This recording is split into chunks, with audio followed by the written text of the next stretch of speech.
পাক রব্বুল না। পুরুষের সৌভাগ্যের লক্ষণ হচ্ছে চারটি। এই চারটি জিনিস যদি কোনো পুরুষ পেয়ে যায় তাহলে সে অবশ্যই সৌভাগ্যবান। তার মতো ভাগ্যবান আর কেউ হতে পারে না। আল্লাহ পাক রব্বুল আলামিন তাকে ভালোবেসেই এই জিনিসগুলো দিয়ে থাকেন। সুতরাং এই চারটি জিনিস যদি আপনার কাছে থাকে তাহলে আপনি ভাগ্যবান, ভাগ্যবান একজন পুরুষ। আর এই চারটি জিনিস যদি না থাকে তাহলে কিন্তু আপনি ভাগ্যবান এখনো হতে পারেন নাই। আপনি আরো বেশি আল্লাহর কাছে দোয়া করতে থাকবেন। এবং যদি এরকম নাও হয়ে থাকে তাহলে আপনি বিশেষ করে আপনি যত বেশি পারেন আল্লাহর কাছে দোয়া করবেন, আল্লাহর কাছে প্রার্থনা করবেন। পুরুষের সৌভাগ্যের লক্ষণ হচ্ছে চারটি। নাম্বার 1, 1 নাম্বার হচ্ছে নেককার স্ত্রী।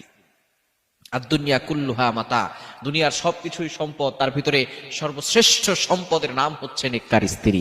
আপনার স্ত্রী যদি নেককার হয় তাহলে আপনার দুনিয়াটাই জান্নাত হয়ে যাবে। আর স্ত্রী যদি নেককার না হয় তাহলে দুনিয়াটা জাহান্নাম হয়ে যাবে। সুতরাং যেই পুরুষ নেককার স্ত্রী পেয়েছে, দিনদার স্ত্রী পেয়েছে, সেই পুরুষের থেকে ভাগ্যবান আর কেউ হতে পারে না। নবীজি সাল্লাল্লাহু আলাইহি সাল্লাম এই জন্যই বিয়ের সময় অবশ্যই বিষয়টি খেয়াল করতে বলেছেন যে মেয়েটা দিনদার কিনা, তার ভিতরে রিলিজিয়ন আছে কিনা, ধার্মিকতা আছে কিনা। আমরা অনেক সময় বাহিরের আউট বিউটি দেখে বিয়ে করি, সৌন্দর্য দেখেই পাগল পারা হয়ে যায়। এই সৌন্দর্য বেশি সময় থাকে না।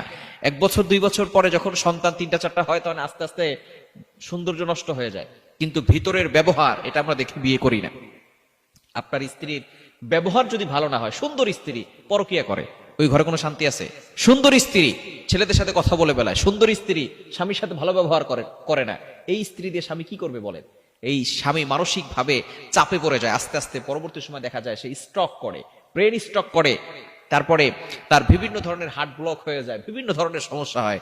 সুতরাং স্ত্রী যদি নেককার হয় তাহলে সেই পুরুষটা হচ্ছে সৌভাগ্যবান পুরুষ, ভাগ্যবান পুরুষ।